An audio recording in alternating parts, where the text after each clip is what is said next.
Bonjour et bienvenue à toi. Pourquoi est-ce que tu protèges encore ton parent ou tes parents qui t'ont blessé?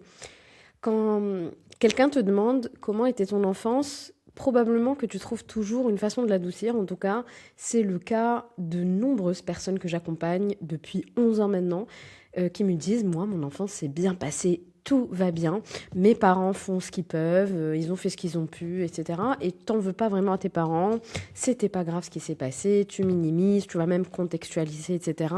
Et tu vas rationaliser les raisons dont ils ont fait ça parce que avant même que qu'on te les demande. Donc les personnes que j'accompagne, me disent toujours oui mais mon parent parce qu'il a eu sa mère, parce qu'il a eu un trauma, etc. Donc il y a une espèce de rationalisation directe.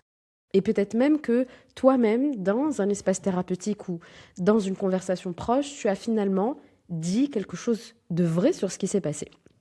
Et juste après, tu l'atténues en fait. Oui, mais bon, ils avaient leurs propres difficultés, ils m'aimaient à leur façon, c'était pas intentionnel, etc. Donc il y a une forme de protection du parent, même de l'intérieur de ta propre histoire, même quand tu es seul et même quand tu es avec toi-même finalement, tu te trouves ces excuses-là, cette rationalisation-là, et tu te demandes peut-être pourquoi il y a cette forme de culpabilité. Peut-être que tu ne sais pas si c'est de la maturité, donc tu as la capacité de voir leurs limites avec compassion, ou bien si c'est autre chose, quelque chose de différent de la compassion, quelque chose qui pourrait potentiellement être de la survie, ou en tout cas un vieux réflexe de survie qui n'a pas encore compris qu'il n'est plus nécessaire en fait. C'est ce qu'on va regarder aujourd'hui. Et le but, bien sûr, c'est pas d'en vouloir à tes parents, attention.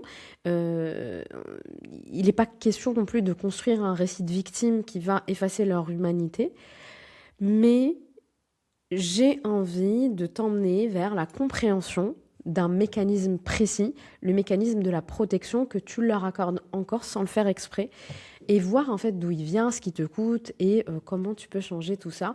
Donc si tu es dans ce cas-là, reste avec moi jusqu'au bout. Avant tout, il faut distinguer deux choses qui se ressemblent de l'extérieur mais qui sont très très différentes de l'intérieur. La compassion pour ses parents, c'est une capacité qui se construit avec du temps, avec du travail, avec une traversée de la douleur qu'ils ont causée, à tort, volontairement ou pas, consciemment ou pas. Cette compassion-là, elle dit, je vois ce qui s'est passé, je vois la douleur que ça m'a faite et je vois aussi que mes parents étaient eux-mêmes des êtres humains limités, blessés, traumatisés et qu'eux-mêmes viennent en fait d'une histoire qui est douloureuse, d'une histoire qui est la leur. Et ce qui est très important de comprendre, c'est que les deux réalités coexistent. Et tu peux très bien les tenir ensemble. Et c'est ce qui se fait pas en fait. D'accord? La compassion authentique, elle permet aussi à la colère d'exister. Elle permet aussi à la tristesse d'exister. Elle permet aussi à une sorte de réveil de l'illusion. Donc il y a une forme de désillusion aussi qui est compatible avec la compassion, que je t'invite à avoir, même s'il y a de la compassion. Ça n'efface absolument pas la réalité de ce qui s'est passé, mais c'est juste une intégration de ce qui s'est passé dans quelque chose de beaucoup plus large. Alors que la protection, elle est différente. Elle arrive avant que la douleur ait de l'espace. Donc tu n'autorises pas les émotions, tu n'autorises pas la traversée de la douleur. La protection, elle va servir à éviter quelque chose. Donc ça va être une fuite. Je ne me permets pas de nommer la douleur, je ne me permets pas de ressentir la douleur ou de regarder les choses en face. Elle protège, bien sûr, mais elle protège avant tout quelque chose à l'intérieur de toi. Évidemment, inconsciemment, elle protège aussi les parents au détriment de soi-même. La distinction est vraiment très importante puisqu'elle change complètement ce qu'il faut faire. Donc la compassion, on la laisse venir à son rythme en fait, après le travail qui a été fait de guérison, de traversée de tout ce qui a besoin d'être ressenti. La protection, elle est un peu compulsive finalement et elle mérite d'être questionnée, elle mérite d'être vue telle qu'elle est. Et alors d'où vient ce réflexe de protection, ce réflexe de protéger les parents? Il vient pas de nulle part évidemment et il a des racines que je vais un petit peu aborder aujourd'hui avec toi. Et en fait, elle plonge dans la logique de survie de l'enfant finalement. Un enfant a besoin de ses parents pour survivre. Et cette dépendance est absolue les premières années. Donc la dépendance, elle est physique, elle est émotionnelle, elle est existentielle. Et dans cette dépendance totale, l'enfant fait quelque chose de très, très, très smart, de très intelligent et de très adapté, mais évidemment, qui lui est coûteux à long terme, mais qu'il ne fait pas de manière consciente, c'est qu'il protège l'image qu'il a de ses parents. L'image que l'enfant a de ses parents. Parce qu'un enfant ne peut pas se permettre de voir ses parents comme faillibles, comme dangereux, comme insuffisants. Il n'a pas le droit, en fait. Si ses parents sont mauvais, si ses parents lui font du mal, que ce soit de manière consciente, de manière abusive ou de manière inconsciente, s'ils ne savent pas prendre soin de lui, s'ils ne lui offrent pas l'espace d'exister, s'ils ne lui donnent pas à manger, etc., qui va le protéger? Et dans l'image d'un enfant, imaginez un enfant qui est devant un parent maltraitant. S'il se dit « mon parent est maltraitant », le monde devient menaçant, mais de manière insupportable. C'est-à-dire il peut mourir, en fait. Parce que l'enfant, il est seul face à quelque chose qu'il ne peut pas traverser seul. Il ne peut pas se faire à manger tout seul. Il ne peut pas se protéger seul. Alors, le psychisme, le cerveau fait quelque chose de remarquable. Il va retourner la chose. D'accord?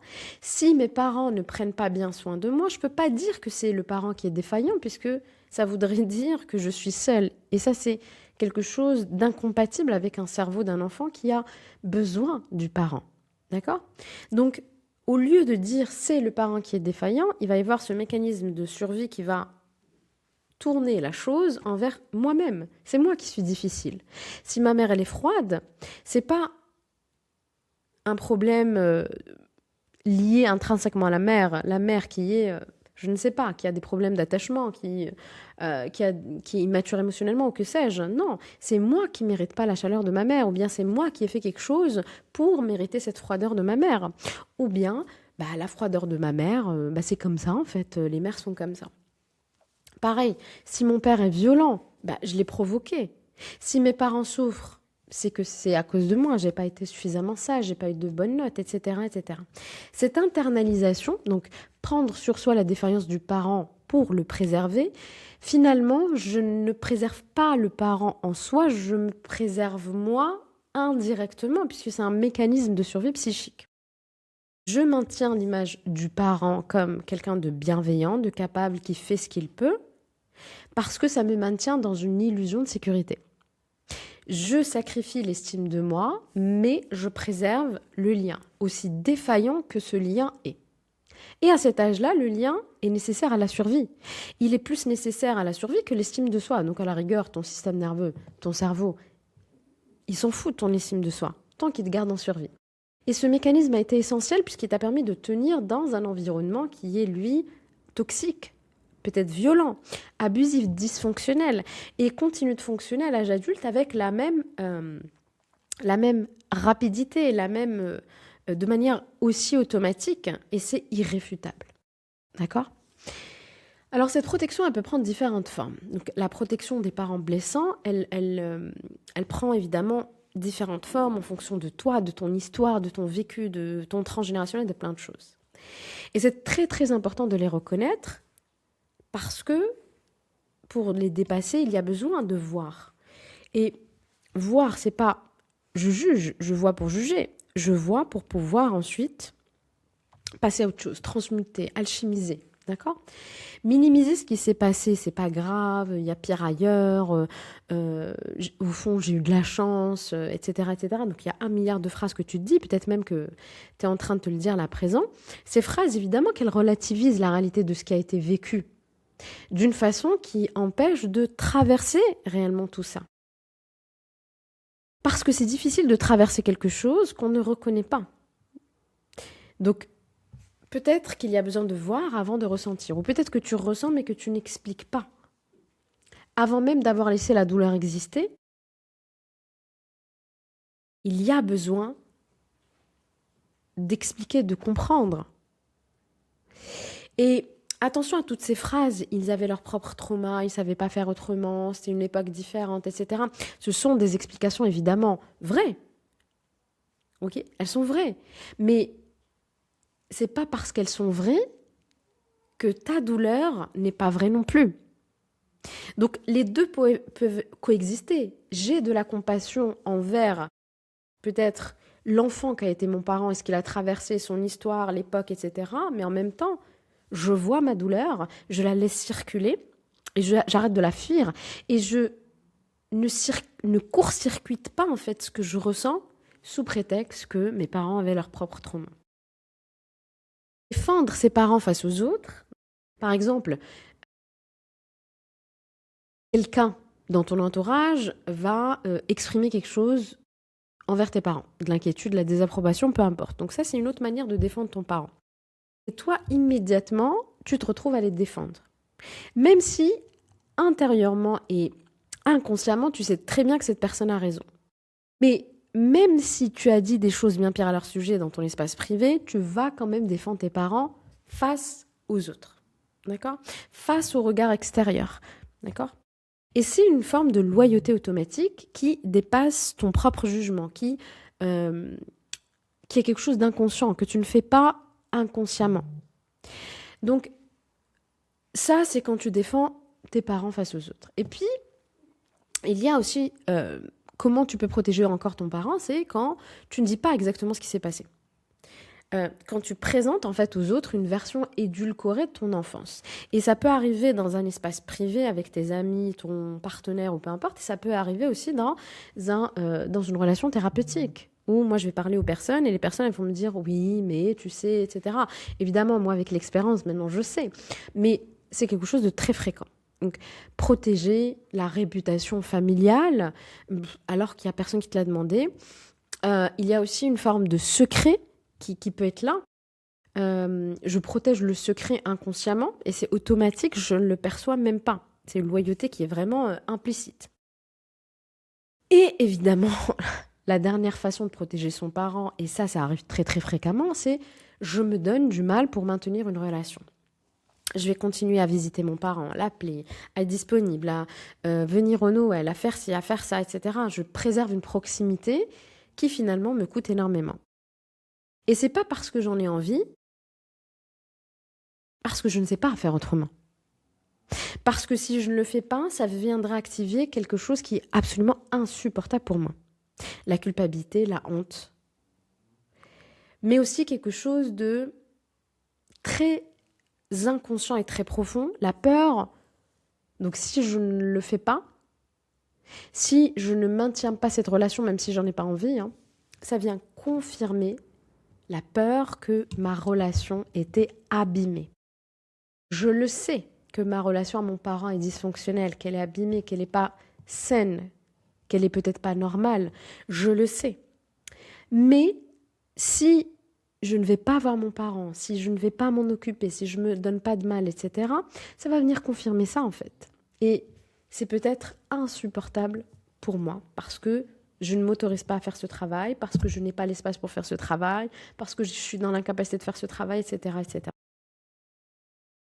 Le problème, c'est que cette protection, elle coûte.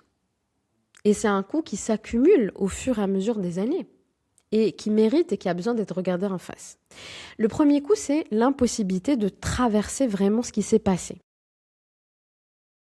C'est très compliqué de faire le deuil de quelque chose que tu ne nommes pas, que tu ne reconnais pas.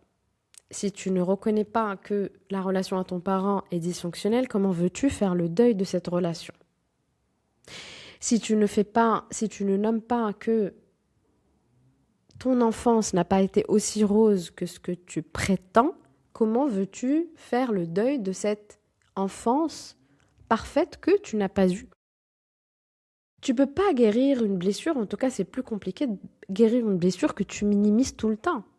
Tu peux pas intégrer une histoire juste pour la rendre en fait plus acceptable. Comment veux-tu traverser la tempête si tu n'admets pas qu'il y a une tempête? Donc plus tu protèges ton parent et plus ça empêche un travail de fond. Parce qu'elle te maintient dans une réalité alternative, dans une illusion, dans laquelle la blessure n'a pas sa place. Et dans laquelle la blessure n'est pas réellement possible. D'accord ? Et évidemment, si la blessure n'est pas possible, la blessure n'est pas ressentie, et tout ce que tu ressens n'a pas de légitimité, n'a pas sa place et du coup, tu te minimises toi-même, tu te gaslights toi-même. Et le deuxième coup, c'est le retournement contre toi-même. Parce que si tu n'attribues pas la défaillance à tes parents, leur insuffisance, leur façon de te blesser, leur immaturité, leur parentification, etc., mais il n'est pas question de les pointer du doigt et de t'enlever la responsabilité de la guérison, pas du tout. Mais le problème, c'est que si tu portes tout le poids, comment veux-tu, pardon, comment veux-tu avancer?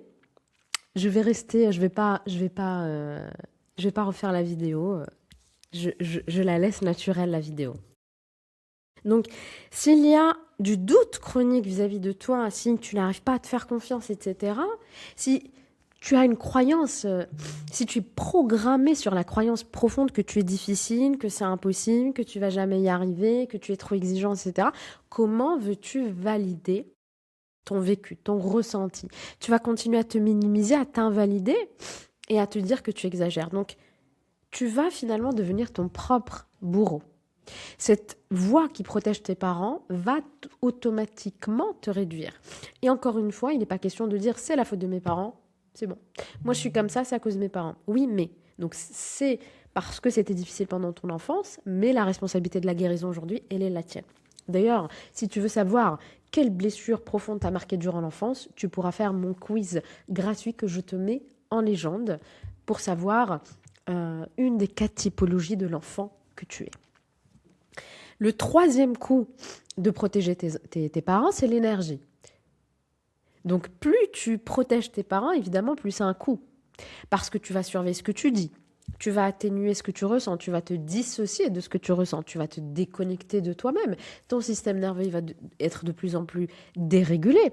Tu vas tout le temps trouver des explications pour maintenir la façade. Et tout ça, ça demande une dépense énergétique continue. C'est épuisant. C'est épuisant.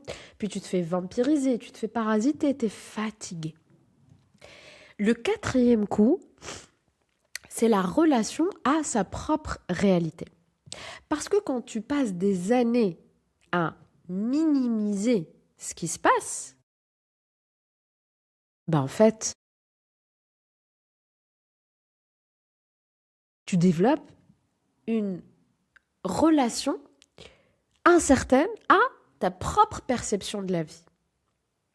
Donc, je parlais tout à l'heure d'auto-gaslight. Donc, gaslight, j'en ferai peut-être un épisode, j'en ai fait, je te laisse regarder un petit peu sur la chaîne. Donc, quelqu'un qui te gaslight, c'est quelqu'un qui minimise ton ressenti. Le problème, c'est que tu deviens cette personne-là. Tu relativises tout le temps ce que tu as vécu. Et ta propre perception devient plus réelle, en fait. Est-ce que c'est vrai? Est-ce que ce que j'ai vécu est vrai? Est-ce que ce que j'ai vécu est réel? Est-ce que je suis juste pas folle? Est-ce que je n'exagère juste pas?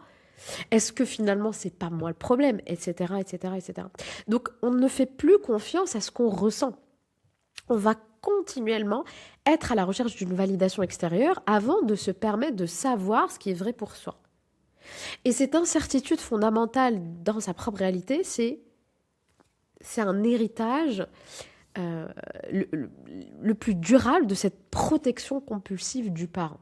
Et ça, c'est un réflexe qui a besoin de complètement dismantle, de complètement déverrouiller. Et c'est pas toujours évident. Et il y a quelque chose dont je vais parler, j'en parle très très fréquemment dans cette chaîne-là, c'est la loyauté. La loyauté invisible, la loyauté inconsciente. Pas la loyauté que tu choisis, que tu donnes librement à quelqu'un qui finalement la mérite. Je parle de la loyauté invisible, celle qui s'est construite sans que tu le choisisses volontairement. C'est quelque chose d'intériorisé. Tu n'as pas le droit de voir ce qui est là. D'accord? Et dans toute famille, il existe des loyautés. C'est une espèce de comptabilité, de livre des comptes qui est implicite, qui est invisible. C'est dans chaque famille, on enregistre implicitement toutes les dettes, toutes les obligations, tous les dons qui viennent structurer, in fine, les relations entre les membres de ce système-là sur plusieurs générations. Évidemment que les enfants, sans le savoir, s'inscrivent dans le registre et que toi-même, tu es inscrit dans ce registre. Tu portes des loyautés envers tes parents, tes grands-parents, etc., qui eux-mêmes, voilà. Et c'est infini, et ça devient en fait des loyautés envers une lignée et même envers des ancêtres que tu ne connais même pas. Parce que c'est comme ça se transmet. D'accord ? Et tu n'arrives pas à trahir cette lignée-là parce que inconsciemment, tu es en loyauté envers eux. Et cette loyauté invisible, elle dit des choses comme « tu n'as pas le droit de voir tes parents mieux que tu ne peux les voir ». C'est-à-dire que tu n'as pas le droit de dépasser ce qu'ils ont été. Tu n'as pas le droit de te guérir de quelque chose qui eux-mêmes ne se sont pas guéris. Tu n'as pas le droit de nommer ce qu'ils ont fait. Parce que tu n'as pas le droit de les trahir parce qu'ils ont fait de leur mieux. Mais oui, peut-être qu'ils ont fait de leur mieux, mais peut-être que leur mieux était dysfonctionnel en fait. Parce qu'ils n'ont connu que ça, parce qu'ils étaient eux-mêmes dans la survie, parce qu'il y a un milliard de raisons. Peut-être même parce qu'ils sont violents, tout simplement en fait. Il y a des parents qui sont violents. Il y a des parents qui sont abusifs. D'accord ? Être dysfonctionnel, c'est pas juste frapper son enfant. C'est bien plus que ça. D'ailleurs, il y a tout un chapitre dans le programme Racine où j'explique ce que c'est que la dysfonctionnalité d'un parent qui peut être consciente ou inconsciente. Et où d'ailleurs. Hein. Et cette loyauté-là, c'est une forme particulière d'amour finalement. C'est un amour qui s'est organisé autour de la survie du groupe, du système, autour de la préservation du lien et de la protection de ceux qui étaient censés nous protéger. Mais cette loyauté-là, elle se paie de soi-même. Et elle mérite évidemment d'être questionnée pour que tu puisses toi-même choisir consciemment ce que je veux, ce que je ne veux pas, ce que je subis, ce que je choisis. C'est là la réalité de la liberté. Je suis libre en fait de choisir. Et il y a une peur sous-jacente dans beaucoup de résistance à regarder ses parents sous protection. Et cette peur, c'est... On a l'impression que je vais les haïr. On a l'impression que si on retire cette protection, si on laisse la réalité de ce qui s'est passé exister sans l'atténuer, c'est-à-dire l'enfance, je n'ai pas eu tout ce que je voulais dans l'enfance, j'arrête d'édulcorer mon enfance, je la vois telle qu'elle est. On a l'impression qu'on va tomber dans quelque chose qui est irréparable dans le lien parent-enfant. C'est-à-dire que les personnes que j'accompagne, quand elles n'ont pas des parents où l'abus était réel, et même quand l'abus est réel, on minimise franchement, qui me disent « mais aujourd'hui, j'ai une bonne relation avec mes parents ». Oui, bien sûr, tu as une bonne relation avec tes parents, très bien, mais cette colère qui est là, elle vient de quelque part. Elle vient de l'enfant en toi qui était en colère contre son parent. Donc peut-être qu'aujourd'hui, tu aimes tes parents et tu as une bonne relation avec tes parents, mais que tu es en colère. Ou peut-être que tu as besoin en fait de rompre définitivement avec ton parent. Je veux dire, plusieurs réalités peuvent coexister et chacun va adapter à sa propre réalité, à sa propre existence. D'accord ? Et cette peur, elle est complètement compréhensible et elle est normale. Et le fait de voir en fait tes parents, ce que tes parents ont fait ou ce qu'ils n'ont pas fait d'ailleurs, ça ne veut pas dire les déshumaniser. Ça ne veut pas dire nier ce qu'ils ont donné, ce qu'ils ont fait, nier leur trauma, leur passé. D'accord ?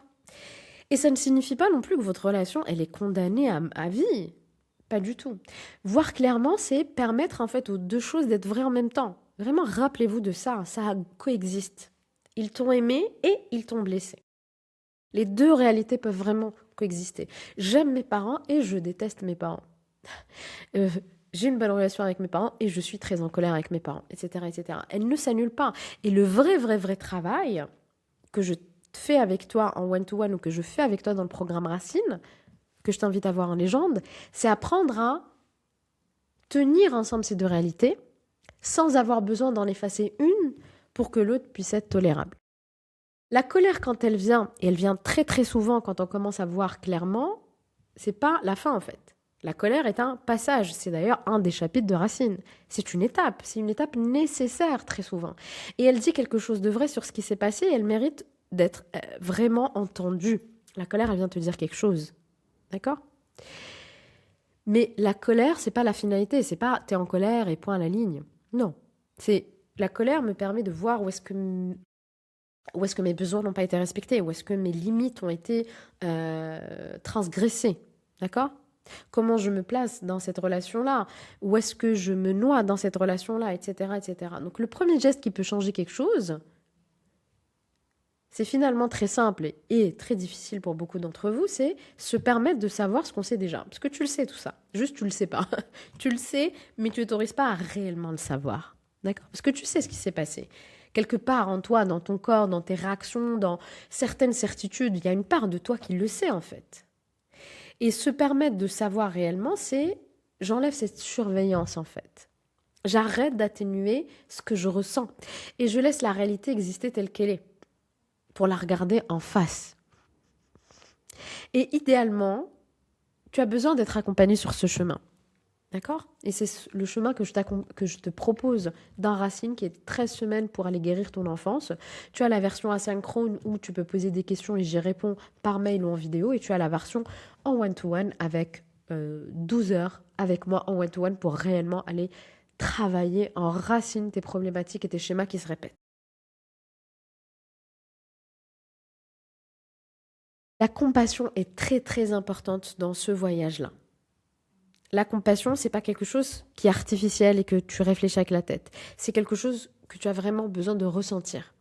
Il y a un moment où, naturellement, cette compassion, elle va venir. D'accord? Une fois que la douleur, la colère, etc. a été traversée, elle vient. Une fois que la protection elle s'est mise un petit peu de côté, elle vient. D'accord?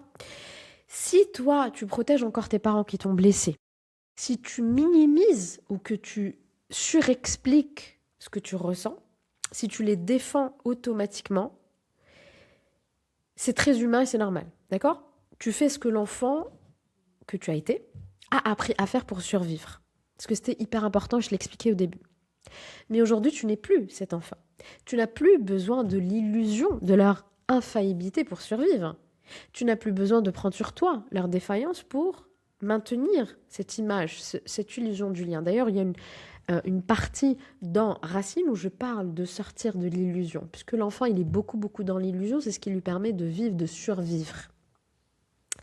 Ce que tu protèges en les protégeant, au fond, c'est quelque chose que tu portais pour eux et pour toi. Parce que sinon, ça aurait été insupportable. Tes parents, évidemment, qu'ils ont leur propre histoire, leur propre trauma, leurs propres abus, leurs propres blessures, tout ça c'est vrai. Mais ce qu'ils t'ont fait ou ce qu'ils t'ont pas fait est vrai aussi.